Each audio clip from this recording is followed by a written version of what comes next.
Does humor belong in music? I had a thought about that, an hour ago. There's something about the interplay of words and song and notes is part of humor belonging in music, but I can't remember now. Another thing is that there's two of you. That was another thought, which I forgot. Maybe they'll come back. Maybe it was the lyrics for Space Time or something. We were doing something about some uniform personality. And okay, hold on. While you're thinking of that, we'll come back. We'll let that go obsolete so we can remember. Did you already mention the quote from the article with Matt Groening talking about the Zappa's theory? No, Zappa's theory of time. There is that. That's a good quote. And in there somewhere he says it's not where, what, it's when. I have the quote in front of me if you want me to read it. Yeah, let's read that. That's good. Okay. This is when Bob and I were going back and forth in July and August on the Duke site. We were bumping up against Ion's interpretation of public or like private and personal space. And then somehow we ended up on Time for the Space School and Time in Western Man by Wyndham Lewis. And then Bob posted this quote from, I think it's Matt Groening. Used to come to the salons at the Zappa house, and somehow him and Zappa were talking about time, and then Zappa went on to say this: I think of time as a spherical constant, which means that everything is happening all the time. It provides an easy explanation for premonitions, ghosts, flashbacks, because the whole concept of time that human beings have had is taking something that they can't really comprehend and settling for a mediocre explanation of how it works.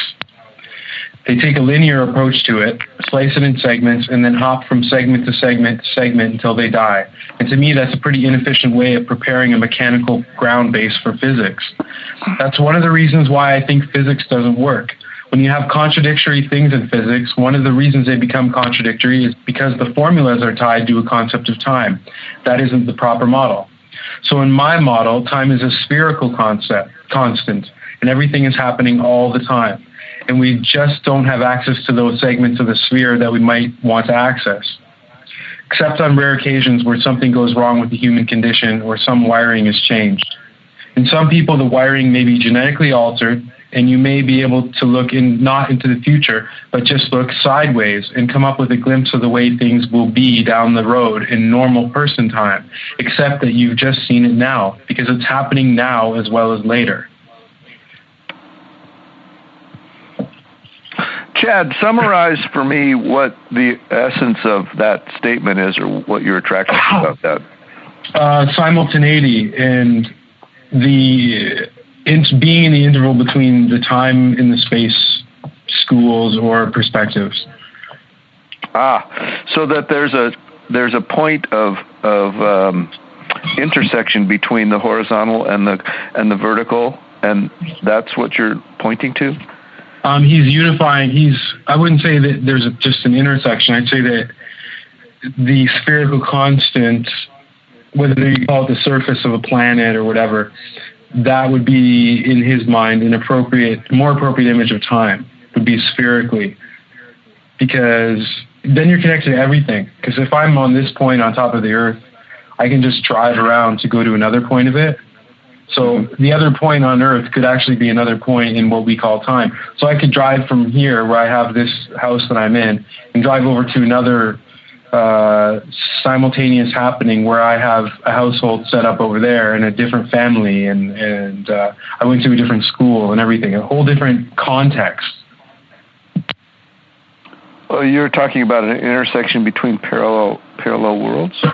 Well, there's a lot of baggage that comes with parallel, but to think of it as spherical, typically we think of space as spherical, not time. And he's saying time as a spherical constant.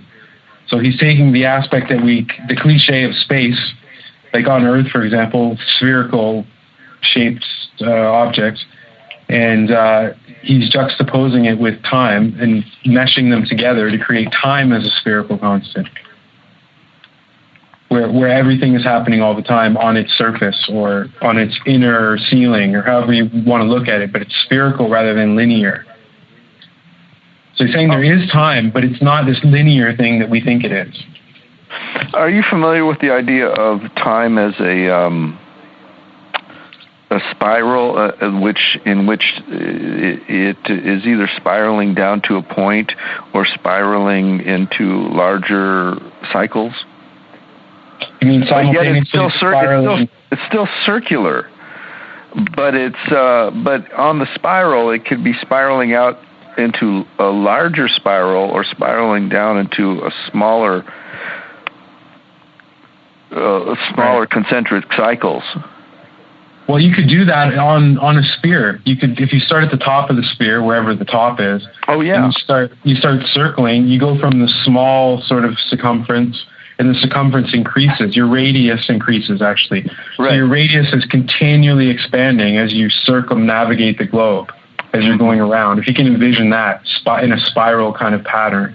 Right. And then once you get to the equator, then you start going the other way, and it's spiraling in. And then once you get to the bottom, you're still spiraling, but you're coming back up the other way. So it's changing from spiraling outward to spiraling inward to going back out. So that's like waxing and waning. Yeah. And were you including that in what you just thought about or what you just read?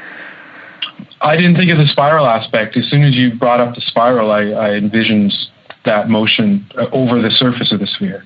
Yeah. Yeah.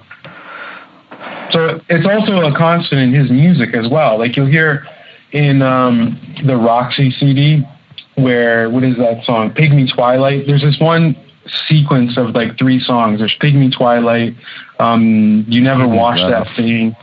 Exactly.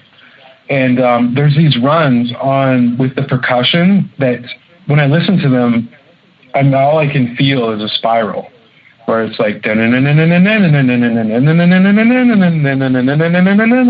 so it's starting from this point and it goes out a little bit and then it comes in and it goes out further, comes back in, it goes out further than before. And that motion just would sort of mimic a motion of spiraling from a center outward and then back in. Mm-hmm. So I think he's very aware of that in some of his compositions, definitely. Mm.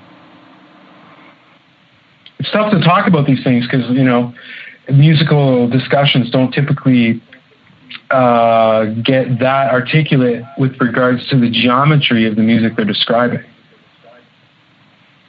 Mm-hmm. But I think that needs to be a tool that we bring to discussion of Civilization Phase 3, because as far as I see, compared to all his other works, it's probably the most geometrically intense of all of them. Mm-hmm. Yeah, it's very intense in terms of sort of gouging these new geometric forms out inside of angles of attack. Oh, I love that you're talking about this in terms of geometry now. Because it does give me a sense of spatial relations as well as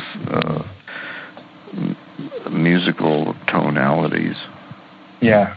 And then it reminds me, when I was in Hawaii with Bob, we were driving in the car and we were listening to some Zappa songs. And Bob brought up the point of, Zappa's creating this music that is really good music for cruising, whether you're cruising for burgers in LA or whatever. Because it gives you like a wallpaper, gives you an environment to cruise around inside of. And then you'll be cruising along with this texture that gives you this feeling that you're bopping along in like a doo-wop kind of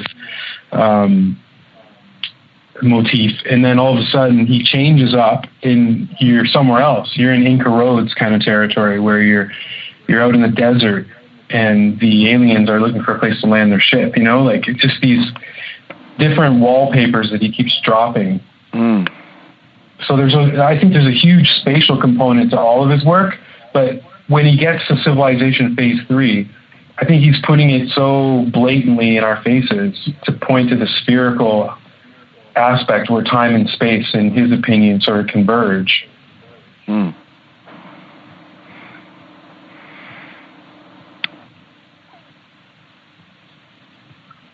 So yeah, I hope somebody wants to develop this out some more. I don't know what to say to augment what you've just said, but what I really happy that you just said what you just said. Yeah, there's a song on Sleep. There's a song on Sleep Dirt called "Re-Egyptian Strut," and I think Ions talked about how the Egyptians have yet to come. And so there's another little sort of pointer. He's pointing out how time is now. Basically, it's a re-Egyptian strut. Yeah. And it's hard to tell when you listen to Civilization Phase 3 if there's really any kind of linear progression to the conversations that are happening inside the piano. And then if you look at the first disc, a lot of it's from that 1967 and 1969 phase. And then disc 2 is almost completely recorded in the late 80s and early 90s. So there is a sense that they're in the same space, and no one knows who got there first. They're talking about, like, this is my space, and, well, no, this is my space. I was here first. And they're like, well, I don't think so. So there's this whole quandary that they're in about sequence, and there's no sense of, like, no sequence. There is a sequence, in the last 3 songs. It starts with "That Would Be the End of That" in disc 2. I think I can play that now if you want. Sure. We can get our strength up by making some music. That's right. Yeah. But the thing is, you know what? What? We don't even understand our own music. And does it matter whether we understand it? At least it'll give us... I know, but maybe we could get into it more if we understood it. We get more strength from it if we understood it? Yeah. No, I don't think so, because... See, I think our strength comes from our uncertainty. If we understood it, we'd be bored with it, and then we couldn't gather any strength from it. Like, if we knew about our music, one of us might talk, and then that would be the end of that. So, that would be the end of that. Yeah. And then there's Beat the Reaper, and then Waffenspiel, and they're sort of... there's a description I found on the web. It says... during which the Reaper arrives, despite the best efforts of the dancers to remain eternally youthful, and claims them all amid rain, automatic weapons fire, ferocious dogs, traffic, demolition, and toxic crop dusting. So it's like a death, Yeah, there's a finality, and I just want to read this quote from Gail Zappa when she was asked about Civilization Phase 3. "I think it's very much about finishing his life. I would call this his masterwork. He said that after he finished this, he had nothing more to do. I asked him, is there anything else you want to tell me about? And he said, no, I've done everything that I can." And plus, he knew he was dying while he was doing Phase 3. Yeah, so for the first time out of his whole composing career, he actually had a deadline that was completely... It was imminent, and it was known, and he had to work within those confines. And you can see those influences within the album, without a doubt. But it's interesting, James, that track, That Would Be the End of That, like the lyrics to it, because it kind of sounds like they're saying, well, if we understood what was going on here, then that would be the end of it. In other words, to define it is to destroy it. Yeah. They were scared of knowing what it is. Yeah. Let me get your perspective. I'm asking this from sort of I think it's probably an ignorant place, but it's just my experience, and I'd like to bounce this off of you and see what you have to say. And that is that, I recently listened to Civilization Phase 3 in anticipation that we were going to be talking about it. And from my limited perspective, because I'm not a musicologist or someone who's well-schooled in classical or symphonic music, but from my perspective, it felt to me like he was struggling to enter into the arena of a classical composer, while at the same time wanting to bring in his jazz influence and modern musical or rock and roll type influence, as though he was trying to bring them all together. But it felt to me like he didn't quite, like he was out of his league as a classical composer. With Civilization. I think that he's a tremendous composer. I think he composed music that was unique, and maybe even created a whole new genre. But yet, trying to enter into the level, to enter into the arena of a classical composer, it felt to me like he wasn't cutting it, and I wanted to know what you guys think about that. Have you heard Yellow Shark? Yeah, I've heard Yellow Shark, and this is also part of what my critique here is that... Scott, why would you say that Civilization Phase 3 makes you think about him like classical composing? Like, why? I don't get that. Yeah. You don't feel that he was trying to bring in influences or enter into the arena of a classical composer in that work? No, he'd already done it. With Yellow Shark, like I would say that in contrast, because they're almost back to back. Yeah. Well, Yellow Shark, you know, it was interesting to me when I heard him say in an interview that he sponsored Yellow Shark. He paid for the auditorium and he paid for the symphony so that, and this reminds me of someone who is, it's called Vanity Press, where you publish your own work because nobody else wants to publish it. And it felt to me as though he didn't have the credentials of a classical composer that any producer or record industry wanted to really support him in his effort. But it was an arena that he wanted to experiment with, so he paid for it himself, which implies to me that he wasn't really there yet. He was trying to break in. But that was Yellow Shark. But what about Civilization Phase 3 makes you think it's classical? Civilization Phase 3, when I listened to... You know, I like that you, Chad, you said one time that you like the way that he rubbed sounds together to create new textures. I'm paraphrasing. I'm not quoting you exactly on that, but and I like that too. But it feels experimental, and it feels like it doesn't hang together as a classical piece. And for me, what he putting it out there classical. So I'm saying, what's the hook that you're grabbing? Saying, look, this is him trying to push the classical thing. I don't see that. Yeah, and I'm at a loss to describe why I think and feel that way. It felt to me when I listened to it that he was trying to merge classic jazz and modern music, and the classical part did not feel to me as though it was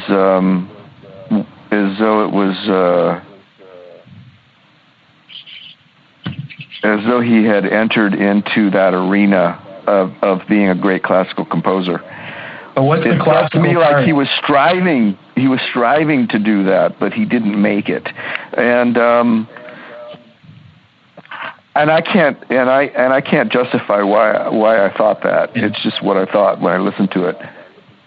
So that's just an overall sort of texture that you feel, it's some essence of classical to it? Yeah. Is it maybe just because he's using some orchestral instruments in it, in the samples? Yeah, it was like he was making an effort to compose at the level of a great, you know, at the level of a Beethoven or a Bach, and yet to do it for a modern audience, for our time. And yet I didn't get anything really profound going on in there, as though he had really reached that level of composition. Hey, Scott? Yeah. I can answer that. I want to go back with all the great stuff that Chad said about kinetic space and all that, but let's deal with this. You know, I was eating while listening to you guys. I had all kinds of neat things I could have interjected, but, you know, you heard enough from me for a while, so I took a break and listened, but there was lots of good stuff to comment on.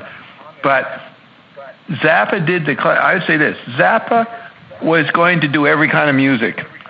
He wanted to be in every room, like McLuhan got himself photographed in every department at the university, right? So he's going to be comprehensive. He's going to be everywhere.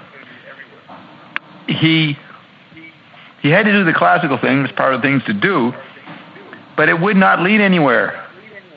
Zappa was working with the fact that acoustic space was obsolete. The sphere, that's acoustic space, is obsolete. So he showed every move, and you might think, oh, he didn't get into the classical thing, he didn't do it. Well, he didn't. There was nowhere to go there. He described how stupid it was all the time that he was doing it. And you'd say, why would he spend $1,000 to get all the stuff written up and get some orchestra to do it, and they wouldn't even play it right? He wanted to include that whole style of music because he was going to do every kind. So you're saying that he was trying to get there and didn't make it? There was no classical world there to make it. And all it required was him to enter it, make a token effort, have the conceptual continuity, and move back to jazz or to some other area. He was jumping around. And he was showing the obsolescence of even being a composer or the obsolescence of being a specialist. So I say, there's more I could say about that, but you get what I'm saying. Put that in there, Scott. Yeah, I can hear that. The fact that, but nevertheless, I think there was something in him that wanted to establish himself as being a master musician in all arenas. And I don't think he established himself as a master in the arena of the classical style. He didn't have music. to. He just had to show up. He got an award in '92 over in Strasbourg, the festival just before Cage died, one of the last where Yellow Shark was done. He got awards, but he didn't. He'd do that on Wednesday. On Thursday, he'd be there doo-wopping with Roy Estrada in there, and then over with George Duke doing the jazz on Friday, and then with what's his name, Johnny Guitar Watson on Saturday. Yeah. He's doing whatever he wanted. He's totally ionic. Just do whatever he wanted to do. Well, from my puny perspective, I'll say this is just my perspective. Hey, Scott. I'll say I don't think he cut it. You got to stop talking about your puny perspective. You're a fucking god. Yeah, well, okay. So from my puny god perspective, I don't think he moved the world of jazz forward, and I don't think he moved the world of classical music forward, but I do think he invented a new genre of music, which is astonishing. Yeah. It's totally astonishing. Scott, don't go on too much, Scott. Let's interject. You said a mouthful already. He invented the processual approach. He wasn't going to... And the processual thing was he'd use whatever new technology was happening so he could make unique sounds. And he could enter in what seemed to be the jazz world, stun them with what he made, then head over to the classical world, then go into the pop world with, Valley Girl or something. All the time, just creating temporary sculptures, like concept art or something. And I do think he had it as a... Who's responding to that? Someone went, or something. I do think he had it as a blues musician. I think, I would rate him up there with, the best in the area of blues. Okay, well, hold on. The thing about Zappa that Bob just made a good point is that he kept working with the latest, moving on, changing technologies. But he was also, in terms of composers, he was on the front line technologically. He helped Philips develop the compact disc. He was responsible for advancing the synclavier as an instrument. And then what went on after that, he developed a wah-wah pedal. Way back in the 60s. He developed a wah-wah pedal, exactly. He innovated moving from 4-track to 8-track to 16-track recording. He's always been on the edge. And because of that, he would be using technologies that would allow him to either analog or digitally do more than it would take than 10 men could do with then Ornette Coleman. Ornette Coleman just stays with some conceptual harmonic thing, and Frank is over there making movies. He was using all the media like a tetraman. Yeah. He wasn't not only that, a musician. But if you compare it to Ornette Coleman, in order for Ornette Coleman to play more music that's more mind-blowing, he would have to increase his chops. He would have to get better and better and faster, right? For Zappa to do something that would blow him away, all he would have to do is add more tracks to it and maybe play some of it sped up and maybe in a different time signature, which he could do using technology in editing, not necessarily in performance chops. He was showing the obsolescence of analog music. He was showing the virtual cancellation. What's that statement on Worlds for Money? This is not electronically something music. This is music electronically processed or something. That's an important statement. Yeah. And he was known as being primarily an amazing editor, whether it was in film or in music. His editing. And editing was the real art form. That's television, that's Hollywood. All the entertainment media was editing. And he mimed that. A Tetra manager mimes editing. And then when you get to Civilization Phase 3, it's the Wizard of Oz, and he's pulling the curtain back to reveal the tools he's been using. Because he's laying, here's the one machine that encompasses everything I've done through my whole career. I can mimic anything that I've done on stage or in the studio with this one machine that gives me a whole musical universe. And I'm going to show you what I can do with it. And it's like it's Menippean satire with the technologies he used. Well, with Civilization Phase 3, was that all original stuff that he did in the studio, or was he splicing in bits and pieces of There's bits and pieces from everything. He always did that, Scott. Ever since he used to say in the late 60s, I think in the Miles interview, I'll be looking through my suitcase or trunk, and I'll find something I did in '62 up at Paul Buff's studio, Cucamonga, and I say, I can use this sucker right now. He was always ransacking his own garbage and leftovers. He said he was a memorabilia freak. He saved everything. So he was always refining fragments that he said, I can fit that in here. That was his main process. Yeah. He was always working at the same spot on the same album, so to speak.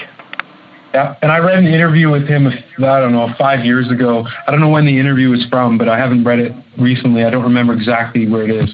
But he was talking about how with Civilization Phase 3, he was experiencing a new kind of composing, where instead of the other rules of music, which are conventionally rhythm, harmony, and melody, he was working with something now where it was more about, he was basically collecting his favorite sounds and then just putting them together based on what he personally thought sounded cool together.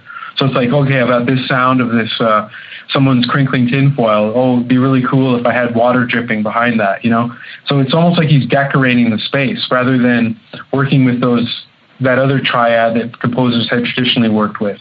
Okay, Chad, a couple points.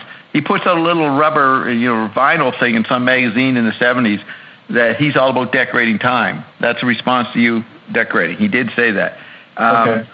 Look, when you talk about the kinetic spaces, driving in a car, Barry Miles made that really good idea in his put-down book of Zappa, but he did say that he thought that Zappa was describing life in L.A. in his music. Always on the highways, always driving, and the music somehow had the rhythm of driving along the freeways.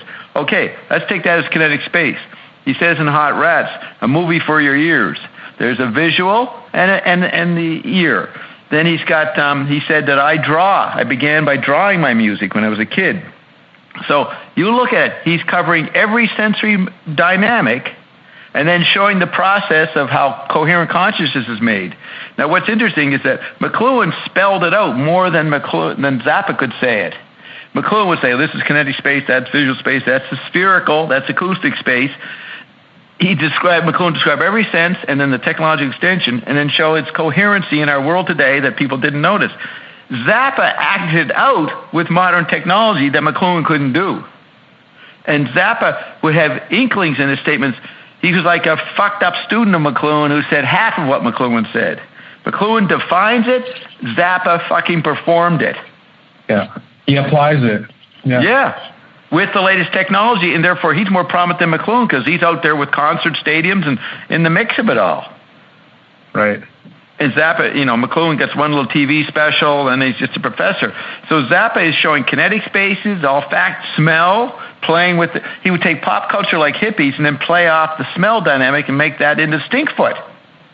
Right? Yeah. So he played every sense and showed the flow of them. So Bob, how much does Zappa know about McLuhan? Nothing. I used to mention McLuhan to him. He wouldn't talk about it. But what he did say when he was in just hit the phone here, when he was in a relaxed mood and would tolerate me or something, or just tolerate taking someone's reality in, just before I say that, he says in We magazine about 1973, it's all an extension of me. He's a kid playing with his feces. You know, it's just doing his own reality. He didn't care if he said if anybody likes it, great. But it's all about what you said, Ched. Just playing with what he liked to hear. He wants to hear something. So he's not really playing for an audience, right? He doesn't care about the audience. But life, you can't just. You're not just an isolated person. He created an audience as a byproduct, you know, and people liked it, so he will go out and play for them. But he's still just doing it for himself. What was I going to say? I was going to digress into just the idea before I went in. Well, I want James. What? No, don't distract. I want to hear James. I'd like to hear James' comment on what we've been saying. Yeah, we'll get that. I'll give him comment. Ched, what did you ask me to go? What did you just say before I just asked you how much Zappa knew about McLuhan, and you said no. Oh, yeah. I just want to finish that, Scott.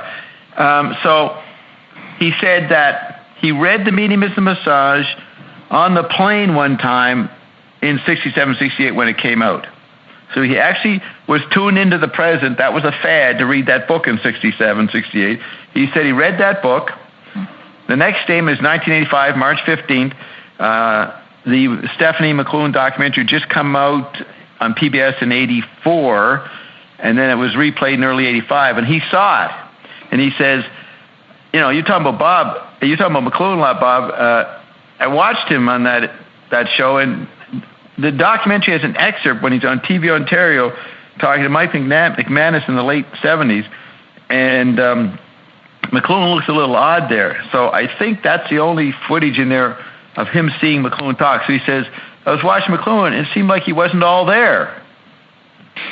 Okay, wasn't all there. And McLuhan does look a little odd in that particular one, but it was like McLuhan was becoming Mike McManus, who the next day of that interview, McLuhan down at the center told me, did you see that? And I said, yeah. And he said, he was rather wooden, wasn't he? Referring to Mike McManus. So I knew that comment. Whenever I saw it again, that interview, which I had a copy of, I always thought that McLuhan was kind of looking wooden. He probably was so sensitive. He was miming what he thought just coming out of him. But when Zappa said he was not all there, I said, well, that's because Marshall's an actor. He is not all there. That's a total acting put on. There's an emptiness, a detachment. It's not bad acting, but it's acting within a talk show. So he didn't know what to say to that. Okay, so you've got that statement. McLuhan's not all there when he first saw him. He read Medium is a Massage. Didn't have much to say about that. But what he says about McLuhan's ideas that Bob Marshall sticks into the interview is very interesting. How he responds. Like every now and then, Bob Marshall will spell out, Zappa would say something, and McLuhan said, and then Bob would say, well, that's like McLuhan. And he'd spell out what McLuhan said, and then Frank would, that's right. So note how we injected this stuff in. Jerry Fialka said after reading that interview, and then, he read it in 90 or so, and then as he learned more stuff about 10 years later, about 2000, he said, you know, Bob, I reread that interview. Frank, you nailed Frank. He didn't get it. You were doing all kinds of stuff embedded in there. And I said, yeah. I set it up so the questions that Bob asked would lead to those points. So Jerry, because he knew more understanding McLuhan, he thought 10 years later that Zappa failed to respond. But that's from a McLuhanite's perspective. You know what I mean? It's not my perspective. But Jerry saw that we were sticking things in there to see if he'd bite, and he'd sort of not get it or say something. He would agree with something, but he didn't know what the implications of it were, the way McLuhan developed it. So you can make any holy office better than any other holy office. And on the Memo to Prince Charles, I have the tetrads of each holy office. Right? And later I could read some of them. You push May Brussels to a certain point, it flips into something else. Okay. Hold on, Bob. How did you develop the flow of those tetrads between the holy offices? Like, did you just run through that in your head, or? No, that was my experience. No, but when you say it was your experience, like, what type of experience are you talking about? Like, just you would. Okay, so I knew McLuhan. I knew McLuhan before I knew Dave Worster. So I was sort of learning McLuhan or whatever I got from it in the early years in the 60s. Then I meet Dave Worster, and he tells me a whole bunch of other stuff that I never heard of before or whatever, and it was all new and exciting. So for a while, he's more important than McLuhan. Then I would go back and interact with Garrett, and I'd find Garrett unique in some ways that he was better than Wurster and McLuhan. Then I'd go to see Frank or a Frank concert and go, wow, this is the best thing ever. I would slip and slide and appreciate each holy office while I was there. And the layout of the tetrads are the general drift of being involved in something and then later being involved in something else. So there is a kind of sequential order to the initial McLuhan first, then Wurster, then Garrett, then Zappa, then back to Finian's Wake. Who's next? Beater, Mae Brussel, LaRouche. They all were great. They all showed me something. And by the time you get to Club 22, which is when we're on the radio, I'm slipping and slide through them all. And by then, I know what they are. I started to make tetrads out of them. So that was a summation of me. If I could look one up, I'll have to look one up. You take McLuhan, he obsolesces something, retrieves something, and flips into something else. What he flipped into would be, it's like the Church Subgenius, temporary, what is it? Short duration personal savior. Yeah, so each one would become that for a while.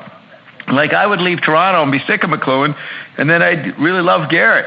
Then I'd get sick of Garrett and go over and be with Mae Brussel. I was just circulating like the Android meme all over the place. And remember, they were all set up by me or made popular partly by me, which, of course, nobody knows that and wouldn't believe it, but I put it on the record here. There is the whole thing laid out in the diaries, which I got to remember. I got to read you my first diary entry with who? We were with Wurster. We were going to do that a couple hours ago. We were talking about one of them. I said, let me read you what I first said. I'll have to think about it. Okay, James. Your turn. Yeah, James, start with any critique or thoughts that you have based on my suppositions about Zappa and what Chad had to say and so on, and then pick it up from there, if you will. First of all, I don't think Phase 3 was meant to be a grand opus composition. I thought he succeeded doing Yellow Shark. I mean, I thought that was, that's a modern day classic as far as I'm concerned. Yeah, can you say what your what it is that qualifies you to assess that? Do you have a background in music, or is it's what? I've always grown up with music. I play a little bit. My brother's in a band. I was introduced to the heavy stuff when I was 10, 11, 12. What's the heavy stuff? What's the heavy stuff? From Zappa, King Crimson, to prog rock to some of the fringe music, and so I was always ahead of the curve as far as my friends, what they were getting into. But looking at Yellow Shark, I mean, if you're arguing that he never succeeded as a composer, well, he spent a lot of hours rehearsing that Yellow Shark and really nailed it. It's awesome. So on that reason, I think he's a successful composer. And I was going to add, he was Minister for Arts and Culture in Czechoslovakia. He was a financial news reporter. He dabbled in every medium possible. So I don't think his aim was to be this great composer of modern times. No, he was using all media dynamics. He was composing with environments. His big dream was to get that fucking nightly TV show. Yeah, on cable, yeah.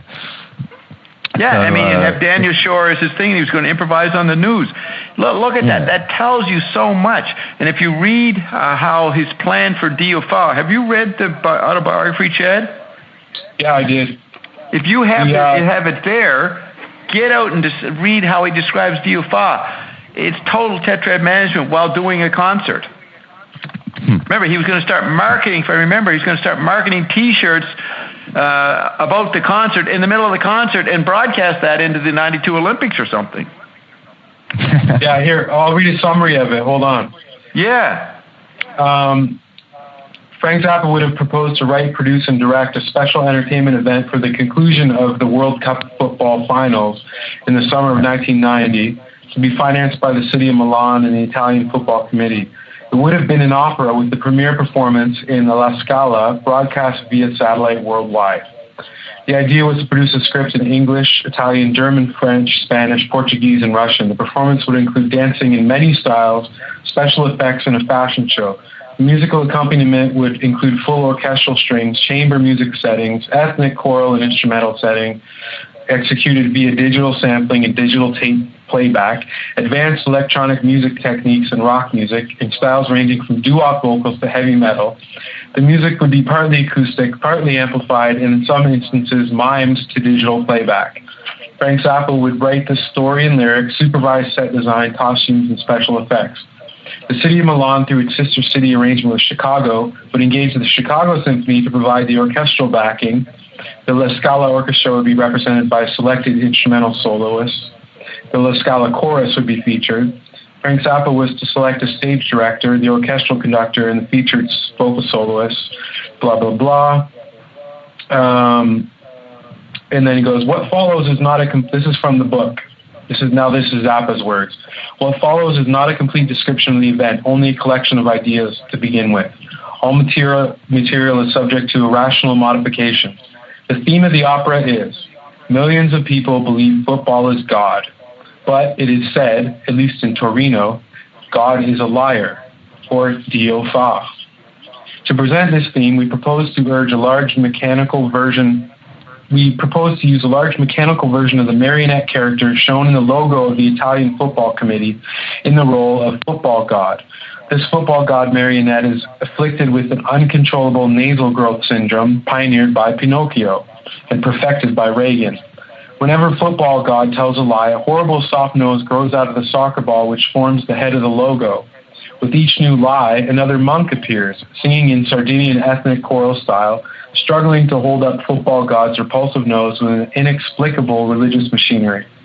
To conclude the production in a way that allows football god to have a tiny nose and live happily ever after, we propose, as soon as the Italian national team is selected, a rock video is made in the style of the Super Bowl Shuffle, using the players in uniform to render an Anglo-Italian rap version of Michael Jackson's I'm Bad.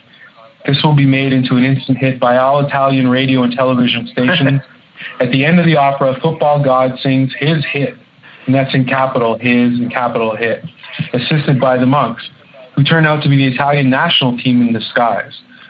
And so, by singing, I'm bad, you know it, God's nose shrivels to Jacksonian proportions, and then he dances away. That's pretty awesome. It's supposed to be this huge, spectacular, like the Chinese Olympic ceremony, just huge. That's his masterpiece, not Civilization Phase 3. Gail's got it wrong. Did you get it? He was what? He's going to make a hit record in the middle of it? Yeah, during the performance. Now, that is totally tetratic. He's a Secret Council 10 level. I mean, we didn't have to do anything. He's just showing all the activities that are going on in a day in a society. Yeah. And someone trying to put order to it. It's Zappa playing God. And pointing and showing how you can't become the Beethoven composer. There's too much other activities going on. Why bother? Yeah. So what do you think of that? When I was in Italy... Wait a minute, let's get Scott. Are you stunned by that, Scott? That was what you just read, Chad, is stunning and humbling for me based on my puny objections I've been raising over the last half hour. Damn right. Now Scott feels even punier. Yeah. But wait. To be fair, he never... Was he a satellite composer because he didn't get his satellite TV show up and running? He had a lot of failures throughout his career, but... Well, remember what he says in the book. He believes failure is more valuable than success. See, he didn't have to... he could always lay back and do a gig and have fun playing music. If he didn't get his dreams realized, big fucking deal. Just thinking about it was half the fun. Maybe he had a secret fantasy that to be a true satellite composer, he had to have his satellite cable television show. Yes, yeah. You never know. He has to do it in all media. He's not just a musician trying to make it as a classical composer. That's just 1/5 of his operation. Yeah. Now, Frank never coined or thought or spoke the term satellite composer. That's a Bob. No. That's a Bob phrase, right? Me. That's me describing what Frank didn't know he was doing. I'm naming it. And guess what? The final satellite conductor would have been if he was president. Look, he always was running for president. You know, that's in '68. Well, so was LaRouche, and so was Pat Paulson, but that's neither here nor there. No. You include it in your design of what you are trying to do. You're ready to be president if it turned out you got it. I don't think, Scott, if they said you were president tomorrow, you probably wouldn't do it. You would feel puny. No, but everybody thinks to themselves how they would do it if they were president. No. And I talked to Cal Schenkel about this in the mid-'90s. I think that's on my timeline. Jerry and I got talking to him. We had a long thing, and I asked him, I said, I know that Frank was always trying to become president at some point since '68. And Cal says something like, you're right. And no one's ever gone into that, he said. But we had Tom, the guy who made the Freakout album, Tom whatever, the famous producer who signed his contract, the black guy, whatever his name was, Tom somebody. They had him running for president. And Cal said really Zappa was propping up Tom and really had his own idea of being president. But he was a bit young then. But he always had his agenda, and Cal agreed. He said Frank was talking about it back in '68. In other words, if he didn't know in '68 whether this youth culture would really take over like that movie. Remember in the movie, Hollywood movie around that time where the under-30s take over and they kill everybody over 30? You ever seen that one? Wild in the Streets, I think it's called. And they get toppled when the 28-year-olds take over by the 12-year-olds. It ends with the 12-year-old rise up against the 28-year-old. So it could have gone any way. Frank could have been huge right at that point if the population had taken enough acid or something, or had been polluted with it. He could have been president. And Life magazine asked him to be the McLuhan of the summer of '68 and tell the world what was going on in that famous article in Life magazine. It could have gone many ways. He was always ready to do it. He talks about in the Frank Kofsky interview in '67 for Jazz and Pop, he said, I'm forming a political party called the Interested Party. And the interested, he meant by that, these are people who are interested in what's going on, actually interested in ionic terms to the outer kingdom and working with it. So he was always updating that, and you're citing James of Re-Egyptian Strut. It's very appropriate here. Look at McLuhan's description of the Egyptian art, which took the whole world as your content. Yeah, exactly. Okay, so then let me read you... hold on, I just want to say one more thing about Dio Fa. So Dio Fa is in the Frank Zappa book under chapter 18, which is entitled Failure. Right. So he does, he categorizes Dio Fa under the category of failure. So for him, he's decided that's going to be an unrealized creation. And then he goes on, and a few years later, he finishes Civilization Phase 3, which he had been working on for 17 years. So maybe he channeled his unrealized creations from Dio Fa into Civilization Phase 3. Yeah, which he called an opera pantomime, by the way. That's right. Always miming something else. The opera is a miming of the real tetradic interaction in the global theater. It's a mime itself. Just making an opera is a mime of trying to show the process of quadrophenia. Right. Would that be like the theater and its double of life? You mean by Artaud? Yeah. Yeah, that's a whole other topic. I mean, he's the first to coin the word virtual in theater back in '38. There's doubleness between the theater and life. whichever one comes first. Yeah. Well, I think Frank then it becomes doubled again with Quadrophenia, and that's in the digital phase. I think Frank was aware of that, but you know, we could get into a whole other area with Artaud and all that. Sure. Anyway. But what were we just saying? Because I was going to say something. You were about to diverge into a different topic, I think. Right, but what you just said was interesting. Before Artaud, what were you saying? About how, so Dio Fa is in the chapter called Failure in the Real Frank Zappa book. So that's 1990. So he's basically saying, this ain't going to happen. This is my big idea, my be-all, end-all. Okay, I got it. I know what I was going to say. McLuhan, Ion says people die, they take their unrealized creations, go to the guff, and some new some new essence picks up on it and acts it out. It just occurred to me that I'm taking when Joyce, McLuhan, Zappa say they were frustrated and I'll complete it, I'm taking their unrealized manifestations. And I didn't die to do it. I'm staying here and I'm going to do it without dying or being a soul in the guff, or an essence in the guff picking it up. I distinguish between soul and essence, right? So the essence is in the guff. I'm just thinking now, we're going to make this manifest creations happen without dying. Yeah, exactly. That's the key. And that's never been said before.